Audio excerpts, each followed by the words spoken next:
Hour number 3 now officially underway here as we get moving on the early line. It's Davis and Donnie here breaking down everything you need to know to get your SportsGrid morning started and started effectively here. Now, we always like to go over and say, let's bring the public into the equation. As we noted before the break on SportsGrid TV, the poll came out, and it was today, who is more likely to reach Super Bowl 59? The two answers here that you could vote on, number one, would be the Kansas City Chiefs. Number two would be the San Francisco 49ers. Now, a couple hundred votes have come in here. 65% of those votes coming in on the Kansas City Chiefs. 34.8% of those votes coming in on the San Francisco 49ers. Now, there are arguments to be had on both sides, but when you just take a look at the two teams for me, Davis, I just said one team has Mahomes, one team doesn't, and I'm going to go with the Kansas City Chiefs. How about you?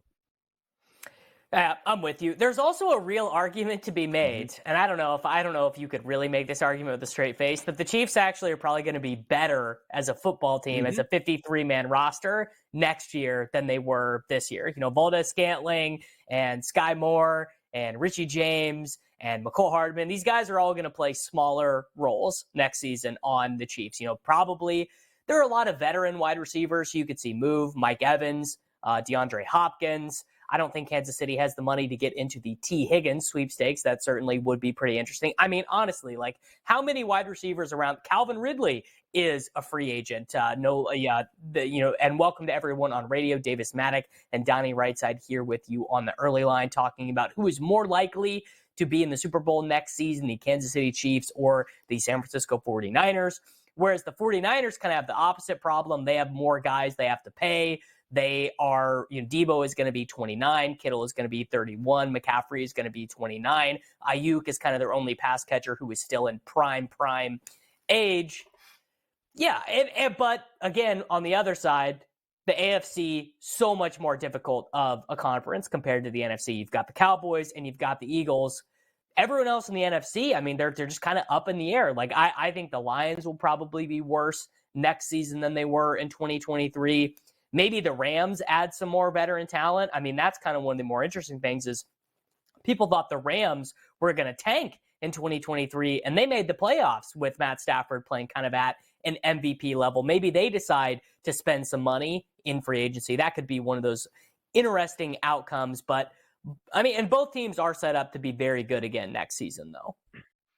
Davis, let's take a look at trends, right? Because we're just looking at this as a single entity, right? Hey, the Chiefs look really good. Patrick Mahomes is coming back. Sure, we'll vote that way. Or if you wanted to take the San Francisco 49ers in a revenge spot, they're anticipating being one of the top teams in the NFC. How much into this actual vote do you put that said nobody in NFL history, forget about winning 3 Super Bowls, has been to 3 Super Bowls in a row? Would that factor into the equation, or are you just looking at it more of each season is its even own entity here, and you don't want to get that deep into it? Yeah, I mean, each season is its own thing. These are all independent outcomes. And keep in mind, by the way, the 49ers have been super close every season. You know, it's not like they've had like a fallow period followed by a year that they were really good. So they, Brock Purdy gets injured in Trey Lance was already injured, and then Brock Purdy gets injured in that conference championship game against the Eagles, and they were really close in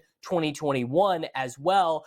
They end up, basically just like what was Jaquiski Tart? Was that the name of the defensive player who dropped the pick 6 against the Rams in the NFC Conference Championship? So it's like we're not that far away from a world where the 49ers could have been in 5 straight Super Bowls, right? And it's kind of funny because the Chiefs are the same thing. Dee Ford lines up onside on that Brady interception, and the Chiefs just get 1 second half touchdown against the Bengals in 2021. I mean, we're really not that far away, Donnie, from a world where we just saw 5 straight Super Bowls that were all 49ers and all Chiefs, which is like really you change the outcome of 4 plays. 4 minute individual plays, and we are looking. Well, I guess the Purdy thing is him getting injured. So you just say Purdy doesn't get injured in that game against Eagles. Like we could have been in a world where this was Cavs or Warriors basically, but in the NFL. Crazy the way it could have turned out, and rightfully so, on a few different plays here. But if we take a look and say outside of the Kansas City Chiefs, right, saying it's just too hard to get the 3 Super Bowls, the odds are against them, I can't vote that way, I'll just go to the San Francisco 49ers. Like, it's really easy, Davis, to get back-to-back Super Bowls, let alone to get to 3 Super Bowls in a row. But if we're taking a look at the path towards the NFC/AFC championship game, and to win that, it just seems like the Kansas City Chiefs have a much, much harder path and better quarterbacks to get through. And take a look at the FanDuel Sportsbook on the odds to get back to the Super Bowl. The 49ers are the favorite, and you've talked to this point many times already. It's just a little bit harder here, maybe even a lot harder, to get through the AFC quarterbacks than it is the NFC quarterbacks here, Davis. Yeah, I mean so if you just look at like EPA per play kind of as a way to factor who the best quarterbacks are, obviously it's not going to be perfect, but you look at that list and it's like all, like if you filter like the last 3 years, it is all AFC quarterbacks, right? It's Lamar, it's Josh, it's Tua, it is Mahomes, obviously. CJ Stroud was really high up there this most recent year. Justin Herbert, not this last year. That's the other thing, is like, what are the Chargers going to be in 2024? I'm going to be probably more pessimistic than average on the Harbaugh hire. And, he hires Greg Roman as the offensive coordinator. I'm not sure how good of an idea that was with Justin Herbert, but certainly the bones of a better team are there. And then you look at the NFC and you're like, okay, we got the 49ers, we got Jalen Hurts, we got Dak. Then it's like Goff and Geno, 35-year-old, 36-year-old Matt Stafford, I believe, actually. Like, it's not, and maybe Caleb Williams comes in and he's a Bear, and Drake May comes in and he's a Commander. Maybe they have kind of a CJ Stroud-like impact on their teams as rookies, and all of a sudden the talent distribution is a little bit more even between these conferences. But the 49ers, I would say, even if they don't get the 1 seed, will probably be favored by at least 3.5 points in all of their conference championship games. Whereas the Chiefs, depending on if they're home or away, I mean, they were dogs to the Ravens, they were dogs to the Bills. That could definitely happen again. You have to win as a dog, which is difficult. Yeah, you take a look at the standings here. I should say standings, the odds board at the FanDuel Sportsbook to win the Super Bowl next year. The 49ers 5-1 price. There's still a market difference here between them and the Kansas City Chiefs. It's not as if it's one team is plus 500, the other team is plus 510. The Chiefs pulling in there with a plus 650 price, followed by the Ravens at 9-1 and then 2 12-1s for the Lions and the Buffalo Bills. It'll be interesting to watch this offseason play out because you don't really get much change out of the draft itself. But if you're looking at the Kansas City Chiefs, they maneuver some money around, find themselves with a true number 1 wide receiver, add another piece, let's just say, to their linebacking core. We'll see how close those 49ers and Kansas City Chiefs numbers can actually be at the FanDuel Sportsbook. A lot more offseason intrigue to go, but let's flip it over to baseball. Craig Mish is going to join us next. We'll have some fun there. Don't go anywhere.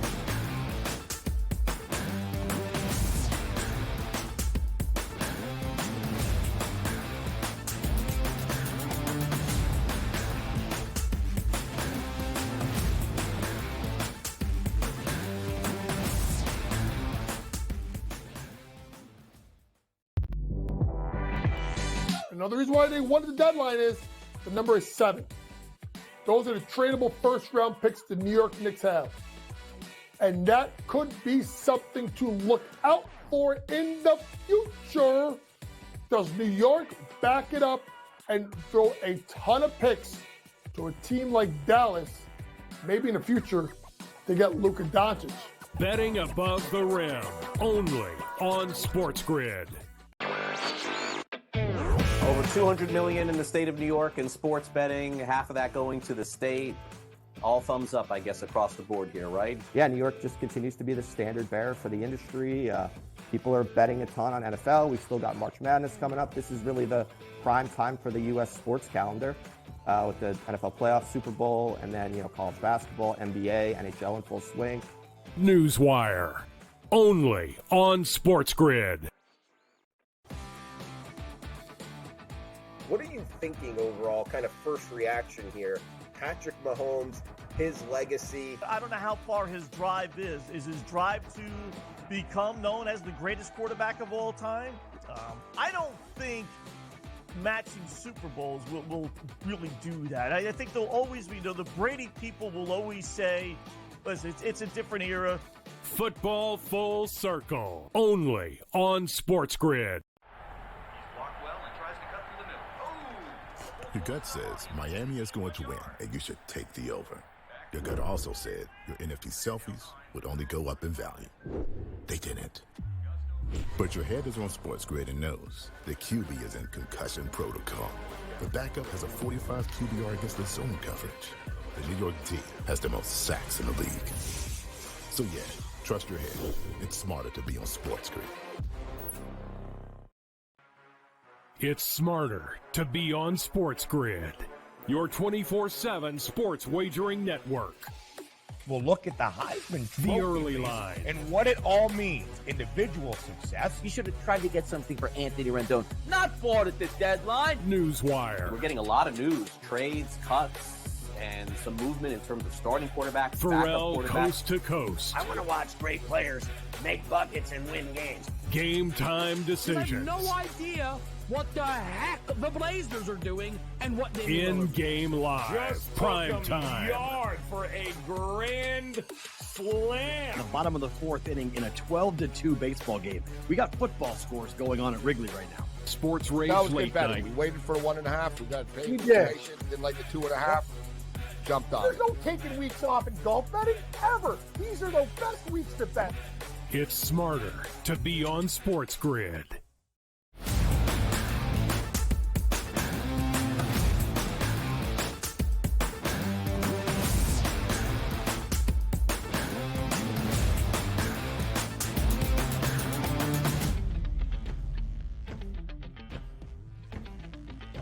Hour number 3 of the early line just keeps getting better and better. The topics continue to roll in. The fun is here. It's Valentine's Day. It's David Smadek. It's Donnie Rightside. And now we welcome in Craig Mish, our resident MLB insider and expert. And it's a big day here. Yes, it is Valentine's Day. We are excited about that. But most teams reporting to spring training, Craig, pitchers and catchers. Fantastic.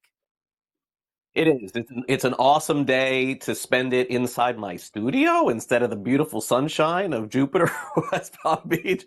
I mean, I got a show to do, I got a show to do at 11 a.m. Eastern. It's kind of hard. I'm, texting the guys at the Marlins. I'm like, I'm not going to be there until, next week. It's kind of tough. I love this time of the year for that. A lot of people, just don't really love the spring. They feel it's monotonous and it goes on for a really long time. But growing up and living in Florida and going to all the different spring training parks, Donnie, it's really a great situation, I think, for families and for kids because the players, are so accessible. They haven't been asked to do anything except for their wives and their families for like 5 months. So it's usually great for fans. And I'm really looking forward to the games. They begin next weekend. And, certainly I'll be out at the parks next week. I took a couple days off so I could go check it out. We'll certainly have a lot of fun talking about Major League Baseball.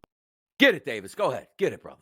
Well, I'm super excited about this because I didn't know if this was going to make the rundown. But, Craig, this has been the scuttlebutt in Kansas City for a long time, that the Kansas City Royals were wanting to move. They just like the area, this is kind of inside baseball, but this area of the city where Arrowhead and the Royal Stadium, it's dead, right? There's literally, this is true, there's an abandoned hotel across the street from Kauffman Stadium. Like, no people, the city is moving the other direction. So it's been speculated for a while that the Royals would be moving. The Hunt family just bought like 300 miles of land out on the other side of the city. They might be moving the Chiefs. And the Royals have now officially proposed this ballpark to the city. They have, I believe, if I'm understanding things correctly, they have kind of the votes and the money they need to move it. And they have officially unveiled plans for this downtown ballpark in Kansas City. What do you know about this? Is this happening? When is this happening? How much can I look forward to a new Royals baseball stadium? Davis, you would know more about the area than me, this Crossroads area. I'm not familiar, clearly with where they're going to be moving. But what I would say is you saw, Davis, some signs. I know that you were busy doing football, but you saw some signs with the Royals going out and signing like a few free agents. And it was kind of like, like the Royals, it's been 7 years. Are they like going to jump back into this thing, maybe be competitive? So that was the first sign. The second sign was very obvious. They signed Bobby Witt Jr. to $288 million, which is not something the Royals generally do. And now I think this is like the third piece of the puzzle to say, hey, look, we're spending money on the team. We just locked up our top player forever.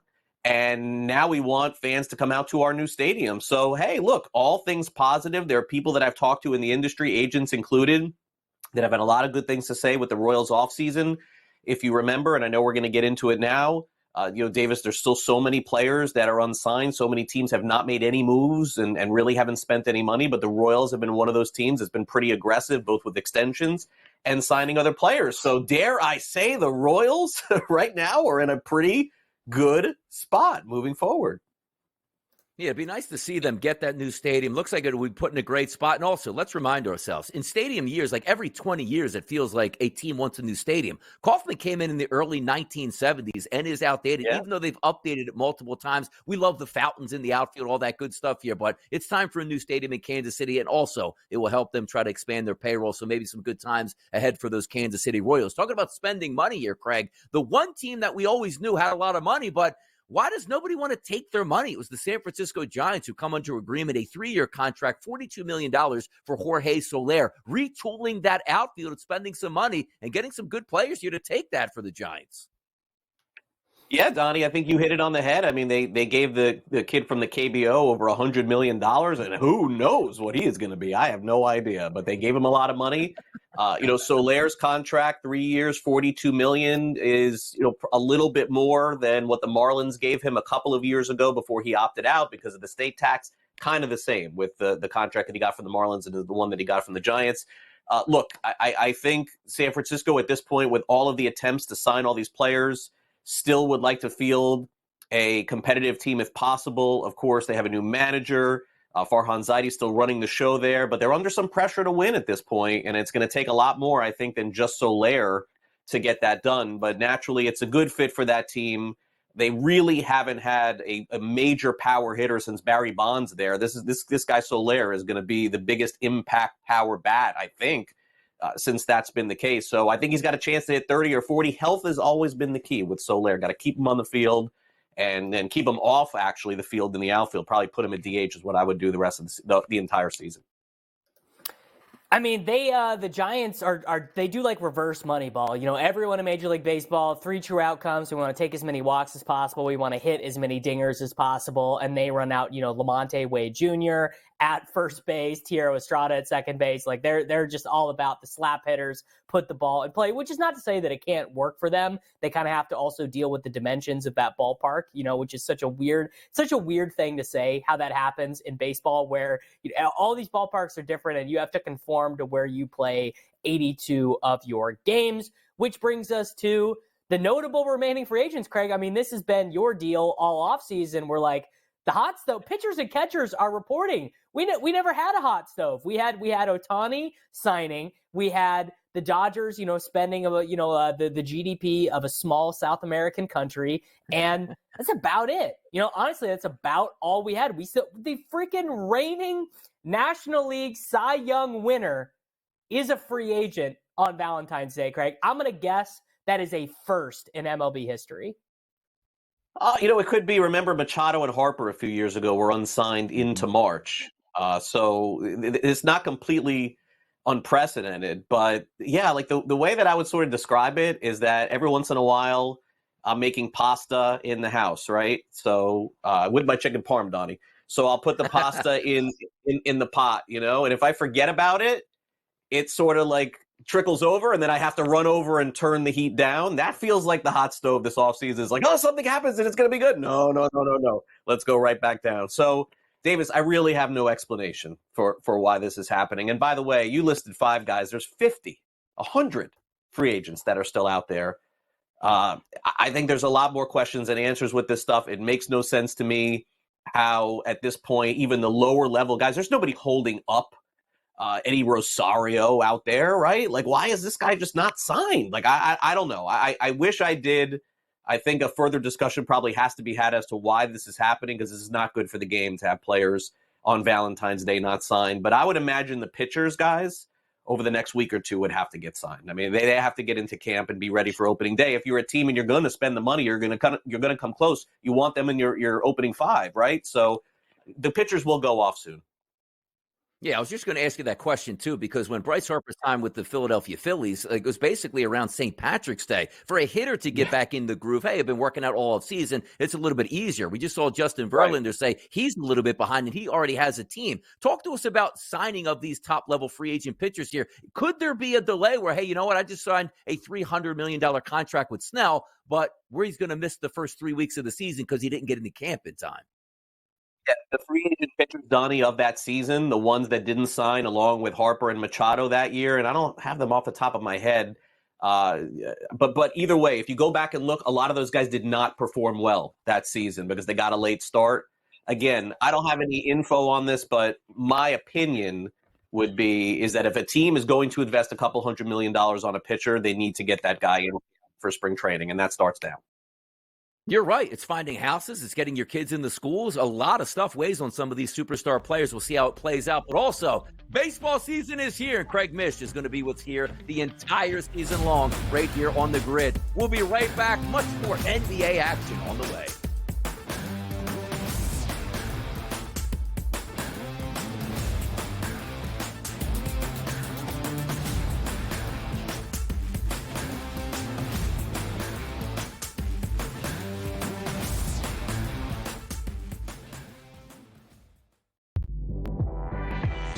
Another reason why they won the deadline is the number is 7. Those are the tradable first-round picks the New York Knicks have. And that could be something to look out for in the future. Does New York back it up and throw a ton of picks to a team like Dallas, maybe in the future, to get Luka Doncic? Betting above the rim, only on SportsGrid. Over $200 million in the state of New York in sports betting, half of that going to the state.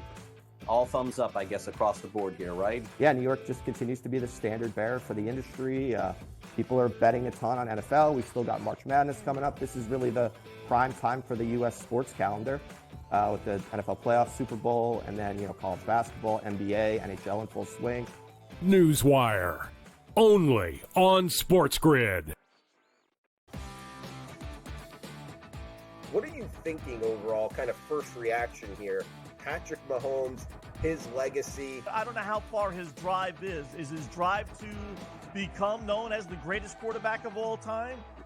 I don't think matching Super Bowls will really do that. I think there'll always be, the Brady people will always say, listen, it's a different era. Football Full Circle, only on SportsGrid. Your gut says Miami is going to win, and you should take the over. Your gut also said your NFT selfies would only go up in value. They didn't. But your head is on SportsGrid and knows the QB is in concussion protocol. The backup has a 45 QBR against the zone coverage. The New York D has the most sacks in the league. So yeah, trust your head. It's smarter to be on SportsGrid. It's smarter to be on SportsGrid, your 24/7 sports wagering network. We'll look at the Heisman Trophy The early line. and what it all means. Individual success. You should have tried to get something for Anthony Rendon. Not bought at the deadline. Newswire. We're getting a lot of news, trades, cuts, and some movement in terms of starting quarterbacks, Pharrell backup quarterbacks. coast to coast. I want to watch great players make buckets and win games. Game time You decisions. have no idea what the heck the Blazers are doing and what they In-game live. Just Prime took 'em time. yard for a grand slam. The bottom of the fourth inning in a 12-2 baseball game. We got football scores going on at Wrigley right now. Sports Rage That was Late good betting. Night. We waited for 1.5. We got paid We for did. information. Didn't like the 2.5. Jumped on There's it. no taking weeks off in golf betting, ever. These are the best weeks to bet. It's smarter to be on SportsGrid.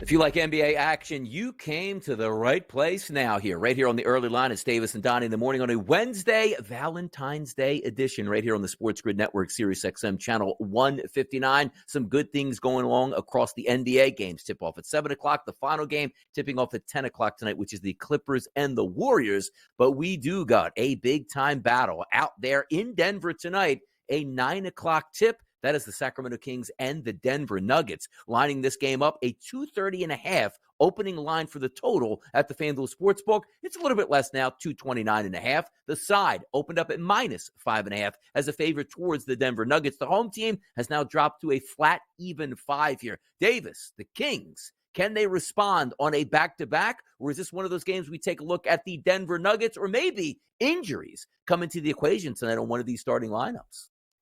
I mean, I'm feeling pretty bummed out the other night because I was on the Denver Nuggets in that spot against the Bucks and they didn't show up. Then the Bucks totally no-show against Heat. I guess that's just kind of, you get used to the beats of the regular season of the NBA, which is like, yeah, the Pistons are going to win a game. They're not supposed to win every once in a while, and the Nuggets are going to blow a game, and you kind of have to zoom out and just treat the teams as a base rate, right? Now, Jamal Murray is listed as questionable for this game. He got knocked out of their game the other night, and Kentavious Caldwell-Pope is banged up as well. They're both listed as questionable. If those guys don't play, then you're looking, okay, Reggie Jackson has to start. We're going to see a lot of, Peyton Watson. Might even see Zeke Naji crack the rotation there. Aaron Gordon has to play the 3. Just like on paper, it's a really bad matchup for the Kings because no one is going to do better on Domantas Sabonis than Nikola Jokic because, look, Sabonis is just, he's like 83% as good as Nikola Jokic. They basically kind of both play that point center position in their offense.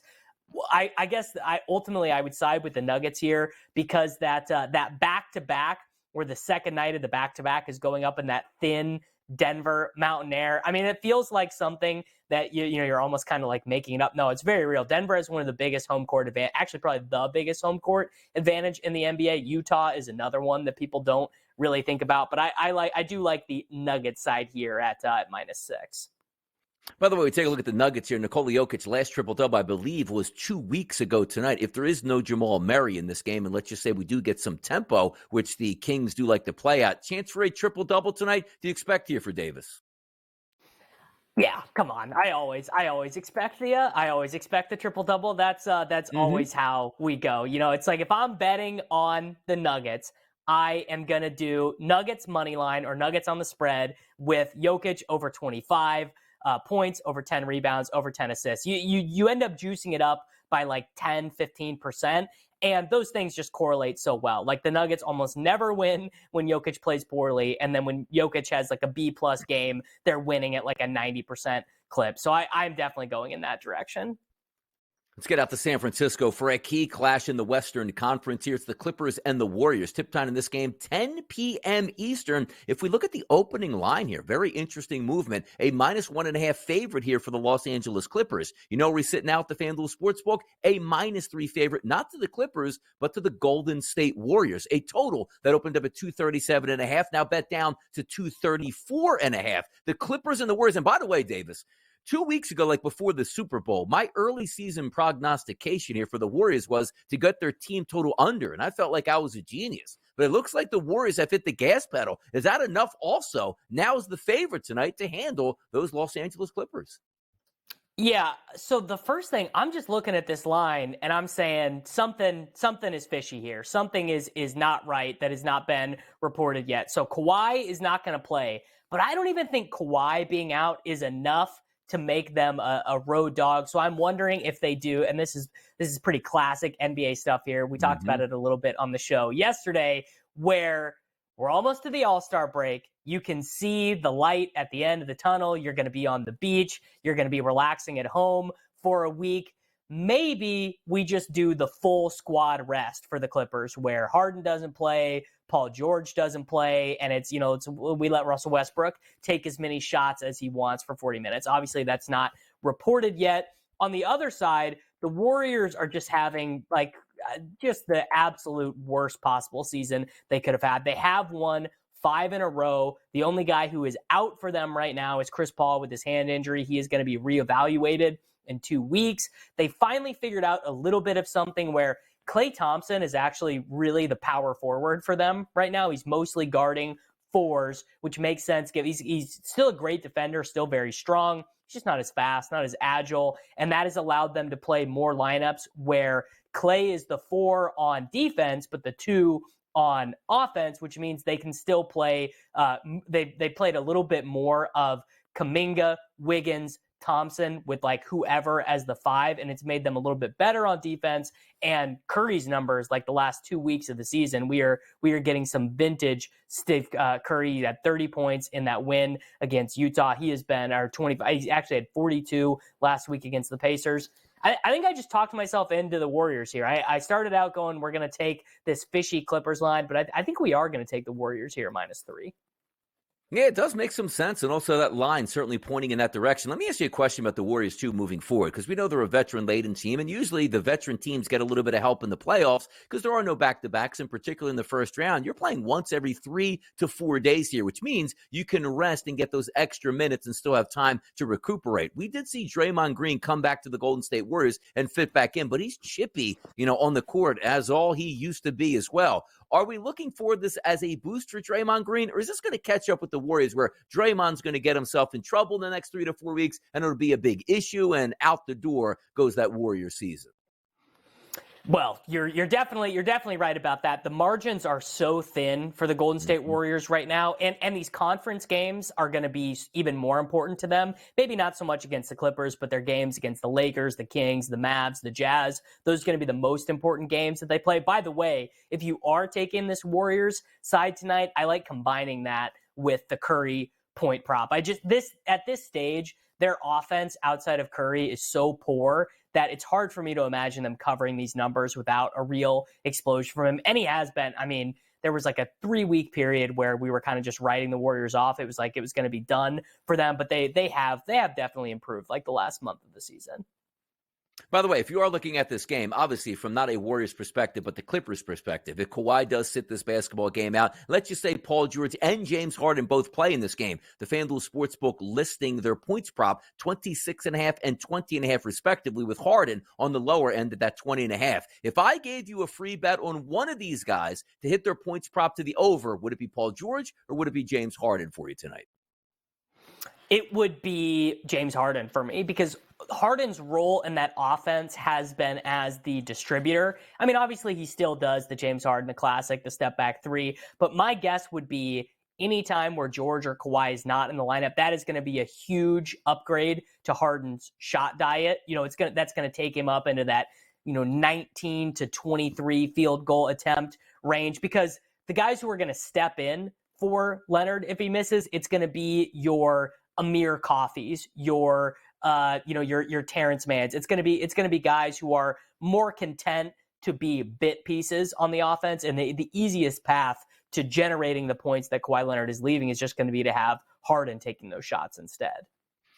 By the way, if we take a look at the Western Conference standings here, we know who the 2 top teams are technically. It's the Timberwolves and the OKC Thunder. But when you go over to the FanDuel Sportsbook and you want to bet accordingly there, I call it no respect here for OKC or Minnesota because they're not in the top 3. It goes the Nuggets plus 200, the Clippers plus 250, followed by the Suns at plus 750, and then the 2 top teams in the Western Conference standings plus 800, Timberwolves, Thunder at plus 850. Are you willing to take a swing on either the Timberwolves or the Thunder at those juicy prices while they're at the top of the standings currently?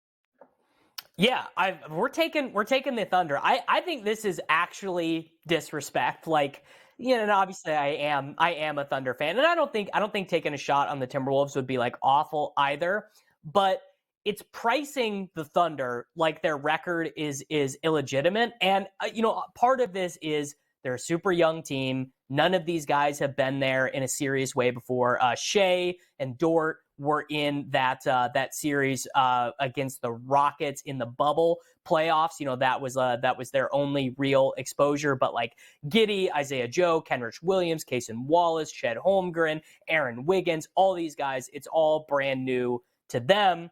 But you know what? I mean, it was also all brand new to them to be a good team. All of these guys have been on bad or middling Oklahoma City teams, and every single night they bring it. They're an unbelievable defensive team. Mark Daigneault, I think, probably is going to win Coach of the Year for designing this Oklahoma City defense, because it's hard to design a defense really without a center. Chet is a center, but he doesn't play like this. Dude is not Yusuf Nurkic or Dwight Howard down there. Like he's not a big hulking guy near the rim, and their defense is so strong. And Shea, part of it is also people are unwilling to classify Shea as a top 5 NBA superstar, despite the fact that he was all NBA last season. I think he is. I think getting a top 5 player outside the top 5 odds to win their conference on a good roster is a pretty profitable wager. I like this Thunder price. Yeah, take SGA off of OKC, put him in LA or put him in New York, certainly a higher standing, but he gets a lot of respect in the MVP markets, particularly from the FanDuel Sportsbook, a guy that brings it every single night, 30-plus points, stacking wins for OKC. We'll see if it translates here into the playoffs. That one intriguing team that we always find a lot of bets on and a lot of arguments are those Los Angeles Lakers, coming in at the FanDuel Sportsbook at a 27-1 price to win the championship this season. Donnie, they already won a championship. Yeah, it was the in-play tournament this season earlier. Let's see if they can replicate that in the playoffs. More NBA talk next. Let's cover the board right here on the early line.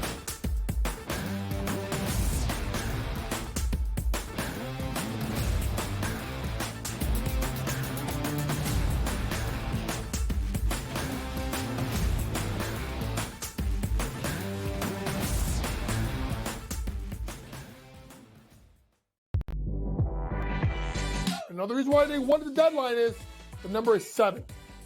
Those are the tradable first-round picks the New York Knicks have.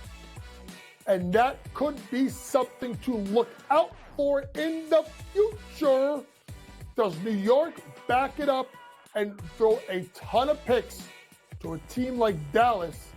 Maybe in the future, they get Luka Doncic.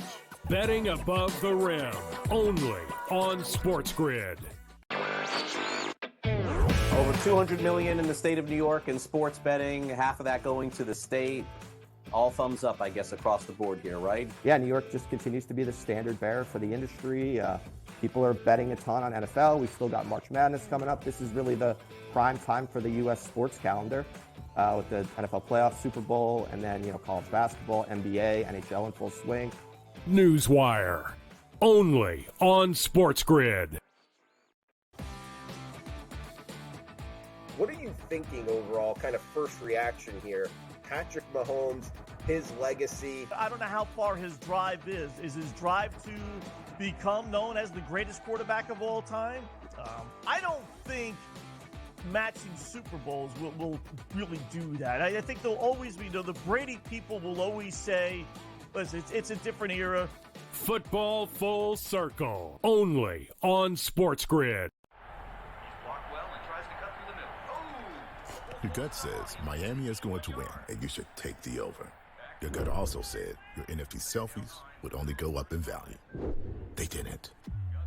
But your head is on SportsGrid and knows the QB is in concussion protocol. The backup has a 45 QBR against the zone coverage. The New York D has the most sacks in the league. So yeah, trust your head. It's smarter to be on SportsGrid. It's smarter to be on SportsGrid, your 24/7 sports wagering network.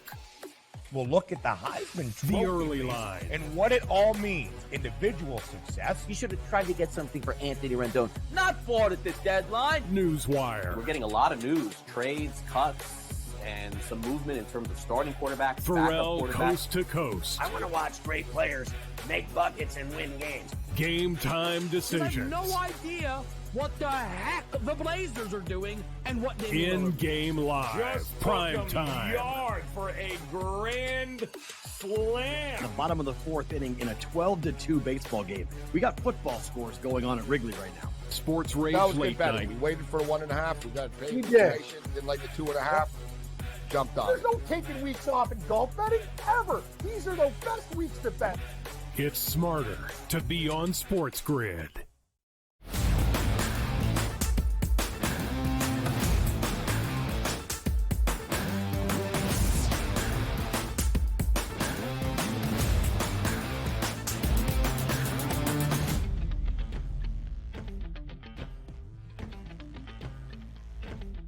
Right back at it here, talking some NBA action on the early line. It's Davis and Donnie here on a Wednesday morning Valentine's Day edition, and no better way to spend your Valentine's Day with an NBA slate that has 13 games, people, on the schedule. So let's have some fun, get after it, and see how many games we can work our way through, starting in the city of brotherly love on Valentine's Day. It's the Miami Heat and the Philadelphia 76ers. Last time we saw the Sixers here getting a big-time win on the road against the Cleveland Cavaliers. Last time we saw the Miami Heat, absolutely a stunning win just last night against the Milwaukee Bucks. This game's going to tip off in Philadelphia at 7 p.m. at the Wells Fargo Center. The total opened up at 225, down a little bit here at FanDuel to 224.5. The opening number had the Philadelphia 76ers favored by 5 points at FanDuel. We're now down to the official line of -3.5 for the Sixers at -112. The Miami Heat, as you call them, a zombie team right now. What are we going to expect on a back-to-back in the city of brotherly love here, Davis?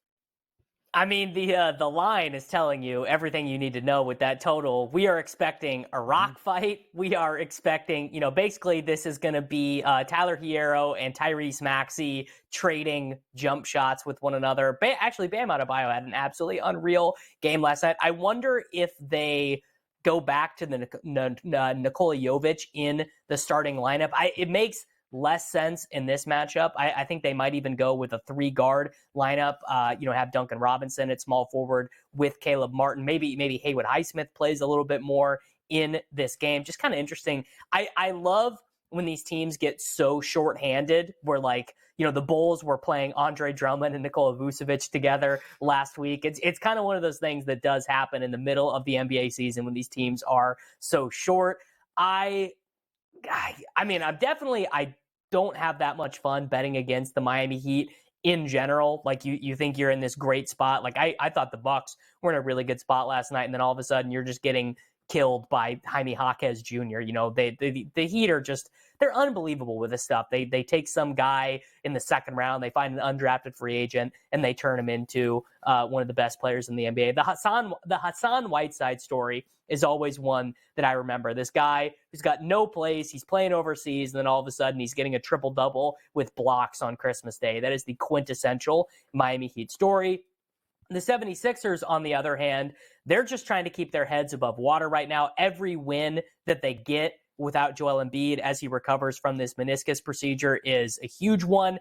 I think Maxey is actually underrated, which seems strange to say. I think he's played at an all-NBA level. I think he is, way better than James Harden at this stage in their careers, which again, Harden, Hall of Famer, guy who's won MVPs, all this stuff. But Maxey is playing top 5 guard in the NBA level right now. He digs deep. He had that 51-point game in the first game that Embiid missed after the meniscus injury. He is playing to that level. If I was going to take a side, it would be the Sixers side, but this one is probably closer to a no play for me, I think. Yeah, we'll see if we have that silver lining for the Philadelphia 76ers. Not necessarily, Davis, talking about tonight's basketball game, but other guys having to step up in the absence of Joel Embiid, who usually takes anywhere between 20 to 25 shots per game. It'll be interesting to see how it plays out, but a big-time win for them going up against the Cavaliers last time out. Now coming back to their home court against a banged-up and tired Miami Heat team, which is why the Philadelphia 76ers are showing as a favorite tonight at the FanDuel Sportsbook. How about this scheduling quirk? 521, 522 on the rotation, a 7:30 tip. We saw this game last night. It was actually the Brooklyn Nets and the Boston Celtics live from New York in Brooklyn, where the Boston Celtics were an 8-point favorite. That game ended up in a push, but with a win for the Boston Celtics. This game is actually going to be played in Boston. The line for this one at the FanDuel Sportsbook, Davis, opened up at 12. Now we're seeing 13s and 13.5s currently on the board. A total that was 226.5 now sits at 228.5. Both of these teams certainly familiar with each other, playing just hours ago. How do we see this one play out up in Beantown with the Celtics and the Nets? I mean, I don't recall very many like this happening in the NBA. This used to be a thing that was a feature of the schedule like 5-6 years ago. They would do it in the beginning of the season where they would have teams that were geographically close, effectively play a home and home in the same week. It would be Bulls, Pacers, then Pacers, Bulls. Yeah, we got Nets, Celtics. I mean, I'm not super familiar with the tri-state area, but I do know that these teams are pretty close. It's not like they had to fly coach to get there, but definitely like a little bit of a weird travel day for these teams. 13.5. I mean, just do I ever really take a 13.5 in the NBA? If ever, I'm pretty much always taking the dog there. Now, I mentioned this when we were doing the show yesterday, but Horford is going to have to sit one of these nights, and he didn't sit last night. He played last night.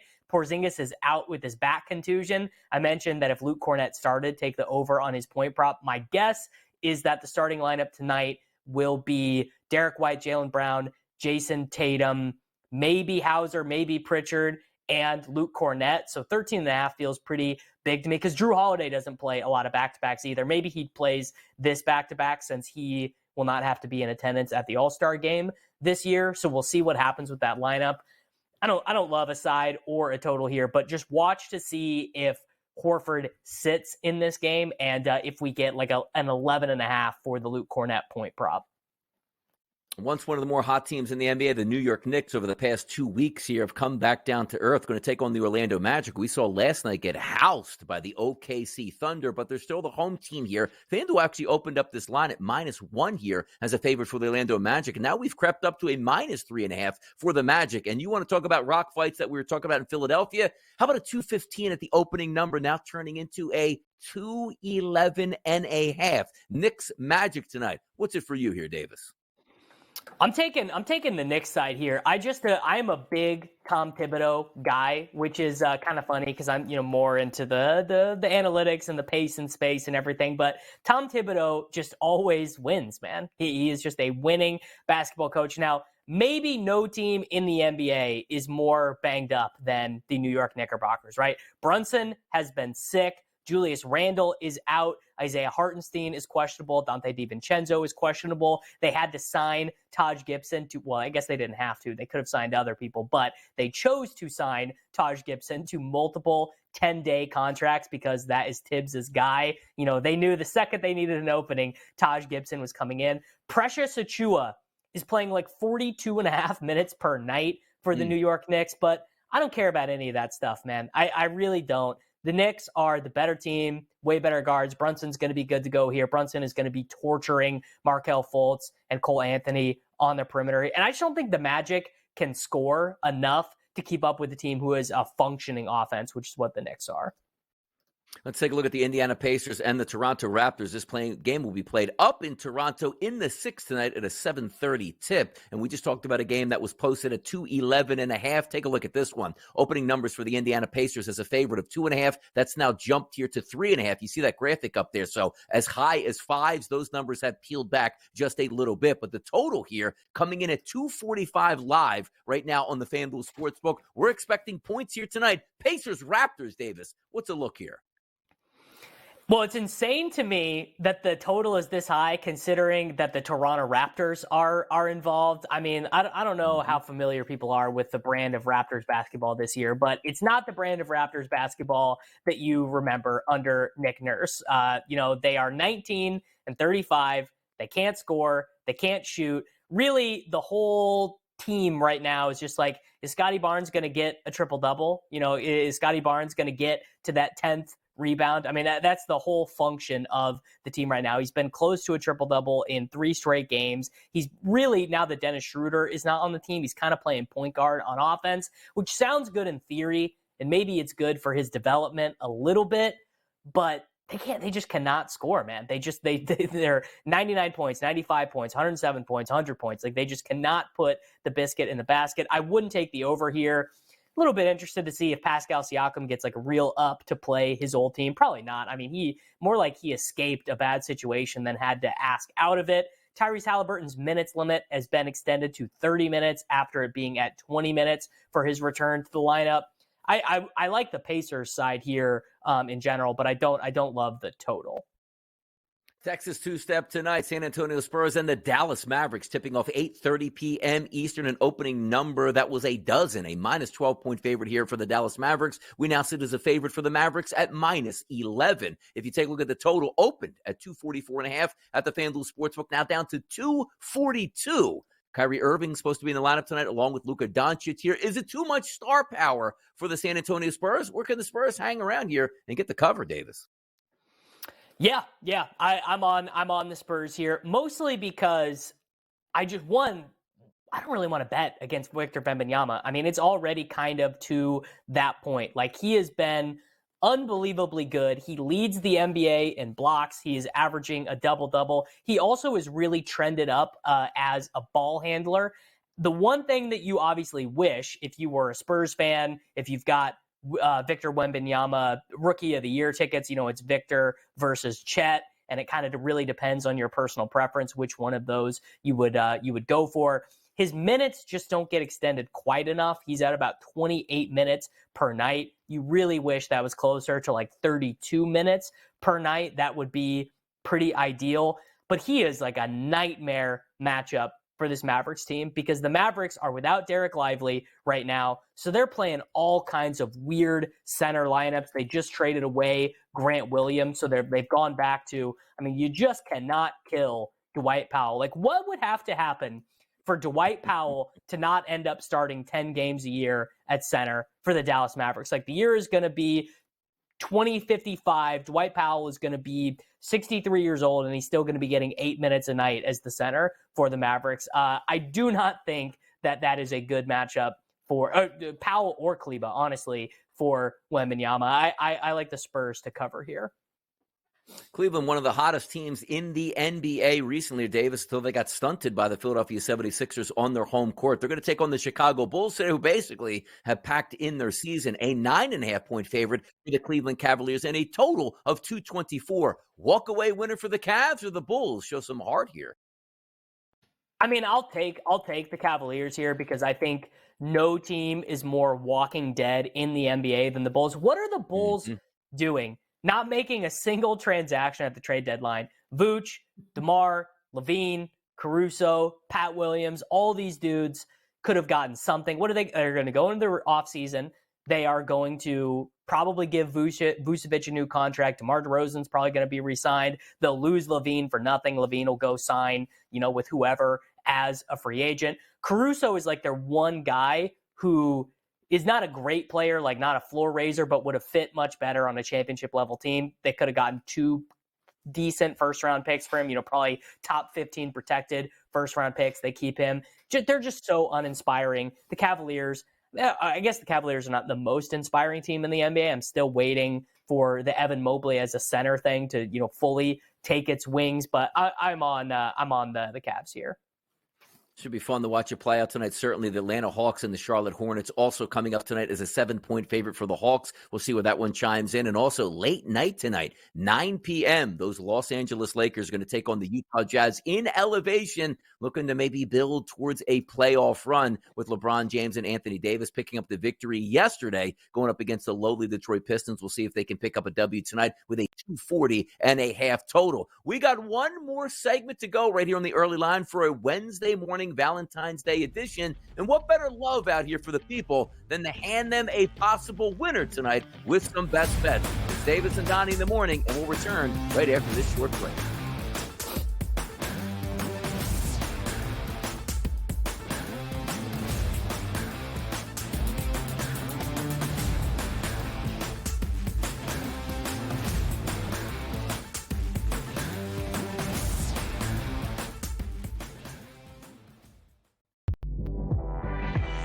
Another reason why they won at the deadline is the number is 7. Those are the tradable first-round picks the New York Knicks have. And that could be something to look out for in the future. Does New York back it up and throw a ton of picks to a team like Dallas? Maybe in the future, they get Luka Doncic. Betting above the rim, only on SportsGrid. Over $200 million in the state of New York in sports betting, half of that going to the state. All thumbs up, I guess, across the board here, right? Yeah, New York just continues to be the standard bearer for the industry. People are betting a ton on NFL. We've still got March Madness coming up. This is really the prime time for the U.S. sports calendar with the NFL playoffs, Super Bowl, and then, college basketball, NBA, NHL in full swing. Newswire, only on SportsGrid. What are you thinking overall, kind of first reaction here? Patrick Mahomes, his legacy. I don't know how far his drive is. Is his drive to become known as the greatest quarterback of all time? I don't think matching Super Bowls will really do that. I think there'll always be, the Brady people will always say, listen, it's a different era. Football Full Circle, only on SportsGrid. Your gut says Miami is going to win, and you should take the over. Your gut also said your NFT selfies would only go up in value. They didn't. But your head is on SportsGrid and knows the QB is in concussion protocol. The backup has a 45 QBR against the zone coverage. The New York D has the most sacks in the league. So yeah, trust your head. It's smarter to be on SportsGrid. It's smarter to be on SportsGrid, your 24/7 sports wagering network. We'll look at the Heisman Trophy The early line. and what it all means. Individual success. You should have tried to get something for Anthony Rendon. Not bought at the deadline. Newswire. We're getting a lot of news, trades, cuts, and some movement in terms of starting quarterbacks, Pharrell backup quarterbacks. coast to coast. I want to watch great players make buckets and win games. Game time You have decisions. no idea what the heck the Blazers are doing and what they In-game live. Just Prime took 'em time. yard for a grand slam. The bottom of the fourth inning in a 12-2 baseball game. We got football scores going on at Wrigley right now. Sports Rage That was Late better. Night. We waited for 1.5. We got paid. We did. Didn't like the 2.5. Jumped on There's it. no taking weeks off in golf betting ever. These are the best weeks to bet. It's smarter to be on SportsGrid.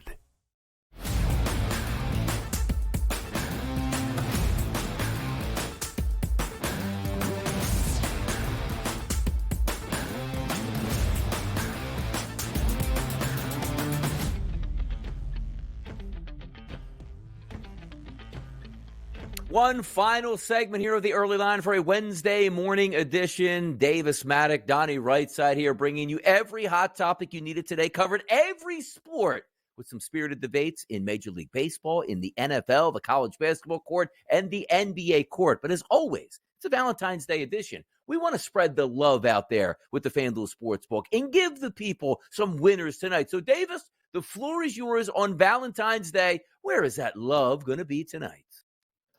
Yeah, I'm going to be loving on Victor Wembanyama, the stud. I mean, man, he has been unreal for the San Antonio Spurs. Like, very often does a number one overall pick come in and just kind of per minute be as good as Wemby has been. I think this is like a bad matchup for the Mavericks, and they're also one of those teams that's coming in pretty banged up. Derek Lively is day-to-day. Kleba is day-to-day. Kyrie Irving has this thumb injury. Dante Exum is still out, and man, Luka is playing about every possible minute that he can. If he wasn't in shape heading into the season, he is in shape now because he is playing about every minute that is available to him. I think that this is a pretty good spot for the Spurs. Never loved taking, a crappy team against a good playoff-bound team, but we are going to take the San Antonio Spurs plus 11 points against the Mavericks as my best bet tonight.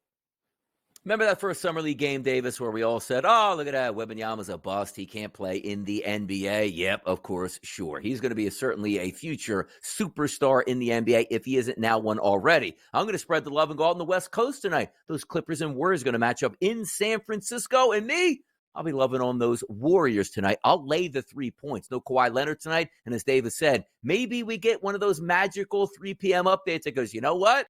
A few other starters here are not going to play for the Clippers. This line balloons up higher, but we stole a nice number at -3. Well, how about this? Davis Maddock with a residency here on the early line. Monday, Tuesday, and Wednesday. A fantastic job by all. Ben Scott Stevens will be back on the program tomorrow to join me as well. What a week it's been. Hey, look, just because the NFL is done doesn't mean we can't have any fun on the early line. We will do it once again tomorrow. Thanks for tuning into the early line on a Wednesday edition. Enjoy the rest of your day.